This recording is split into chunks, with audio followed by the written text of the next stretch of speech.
La situation en Ukraine, Washington rappelle les familles de ses diplomates et se concerte ce lundi avec l'UE sur les réponses à donner à une éventuelle invasion russe. Possible coup d'État au Burkina Faso, plusieurs médias rapportent que le président Roch Kaboré aurait été arrêté par l'armée et serait détenu dans un camp militaire.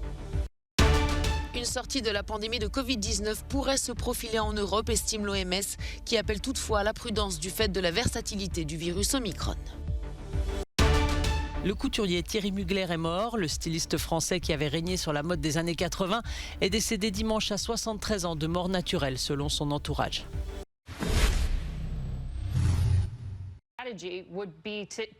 Les États-Unis tentent de resserrer les liens avec leurs alliés en prévision d'une éventuelle agression russe en Ukraine.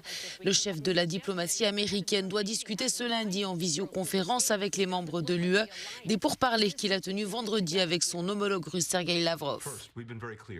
Tout d'abord, nous avons été très clairs sur le fait qu'en cas de nouvelle agression russe et d'envoi de forces russes en Ukraine, il y aura une réponse rapide, une réponse sévère et une réponse unie.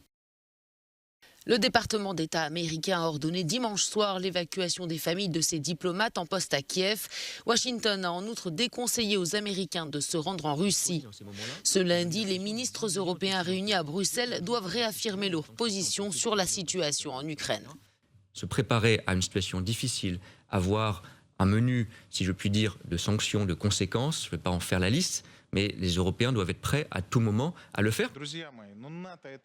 De son côté, le Royaume-Uni est partisan de la ligne dure. Londres accuse la Russie de vouloir installer un dirigeant pro-russe à Kiev. Nous disons vraiment deux choses. Tout d'abord à l'Ukraine, qui est un pays libre en vertu du droit international. Elle doit décider de son propre sort. Nous la soutiendrons dans sa défense. Mais aussi à la communauté internationale, aux alliés européens de l'OTAN, aux États-Unis. Nous sommes solidaires sur le fait qu'il y aura des conséquences très graves si la Russie prend l'initiative d'essayer d'envahir l'Ukraine, mais aussi d'installer un régime fantoche. Sur le terrain, la situation sécuritaire est préoccupante. Moscou assure ne pas avoir l'intention d'intervenir en Ukraine, mais amasser plus de 100 000 soldats, des chars et de l'artillerie aux frontières avec son voisin ukrainien.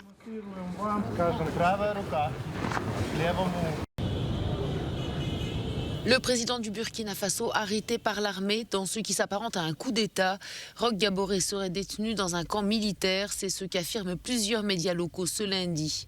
Un putsch qui fait suite à une journée de très vive tension dans le pays. Ce dimanche, des soldats se sont mutinés dans plusieurs casernes pour réclamer le départ des chefs de l'armée et des moyens adaptés à la lutte contre les djihadistes. Toute la journée, des manifestants ont apporté leur soutien aux mutins.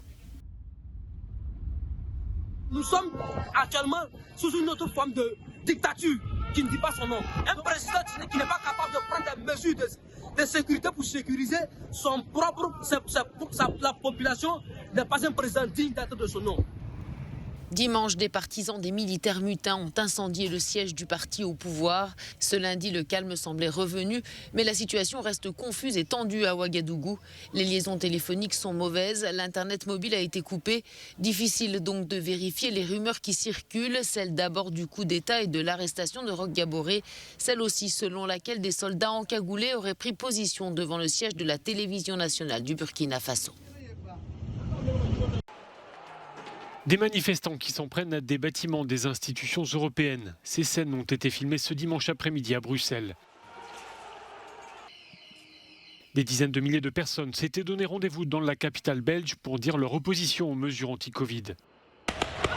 Des heurts ont éclaté près du siège de l'Union européenne, dans le parc du Cinquantenaire. Jets de pierre d'un côté et tirs de gaz lacrymogène et canons à eau de l'autre. Plusieurs manifestants ont été interpellés.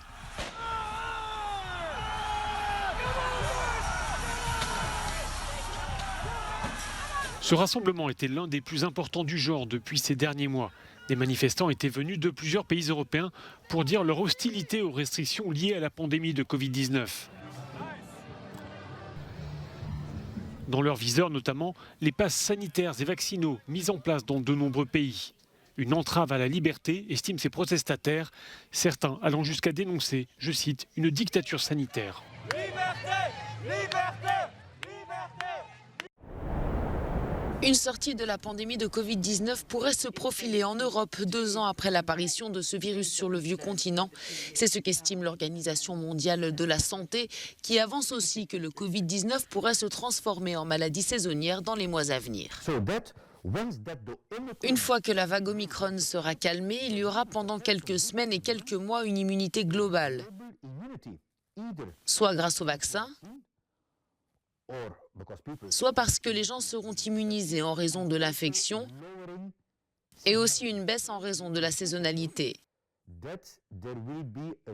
Nous prévoyons donc une période de calme avant que le Covid-19 ne revienne vers la fin de l'année, mais pas nécessairement dans une dynamique de pandémie.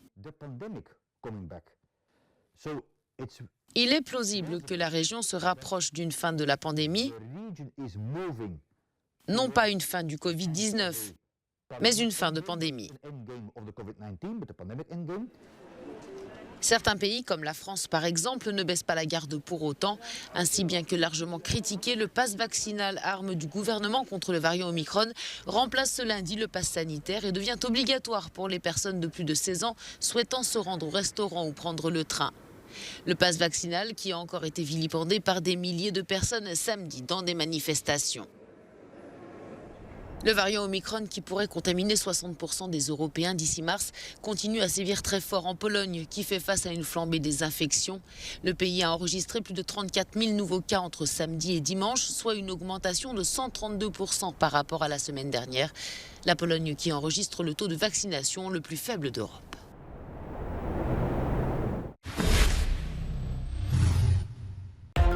Des soldats se sont mutinés dimanche dans plusieurs casernes du Burkina Faso pour réclamer le départ des chefs de l'armée et des moyens adaptés à la lutte contre les djihadistes. Une mutinerie qui s'est transformée en coup d'État. Le président burkinabé Roch Gaboré aurait été arrêté et serait gardé dans un camp militaire. Selon plusieurs médias, le lieutenant-colonel Paul-Henri Sandaogo aurait pris le pouvoir. Actuellement, la connexion est coupée dans tout le pays. Une nouvelle forte tempête de neige est venue compliquer les conditions de vie déjà difficiles de centaines de déplacés syriens, notamment dans la région d'Afrine et d'Azaz. Ils sont nombreux à se retrouver sans abri et privés de nourriture. S'ajoutent à cela les combats qui se poursuivent. Djihadistes et forces kurdes se sont affrontés dimanche dans le nord-est de la Syrie. Des affrontements qui ont fait plus de 130 morts. Silvio Berlusconi de retour à l'hôpital dimanche pour des examens de routine selon son médecin. L'ancien Premier ministre italien âgé de 85 ans a séjourné plusieurs fois à l'hôpital ces derniers mois. Cette nouvelle hospitalisation intervient au lendemain du retrait de Silvio Berlusconi de la course à la présidentielle. Le vote pour désigner le successeur de Sergio Mattarella s'ouvre ce lundi au Parlement italien. Sébastien Loeb entre un peu plus dans l'histoire du sport automobile. En remportant ce dimanche le rallye de Monte-Carlo, le Français est devenu à bientôt 48 ans le pilote le plus âgé, vainqueur en championnat du monde WRC. Le record était détenu jusque-là par le Suédois Valdegarde. Il avait 46 ans quand il avait remporté le rallye Safari du Kenya en 1990. Au volant d'une Ford Puma hybride, Sébastien Loeb signe sa 8e victoire sur les routes autour de la Principauté. C'est son 80e succès rallye depuis 2002, signe de la longévité de l'Alsacien en plus haut niveau. Ce succès, il faut le reconnaître, il le doit en partie à la malchance de son grand rival Sébastien Ogier. Ce dernier était confortablement en tête au général avant une crevaison dans l'avant-dernière spéciale. Il termine sur la 2e marche du podium. L'Irlandais Craig Breen complète le podium de cette 90e édition du rallye de Monte-Carlo. Prochain rendez-vous pour les pilotes, le rallye de Suède prévu dans un mois.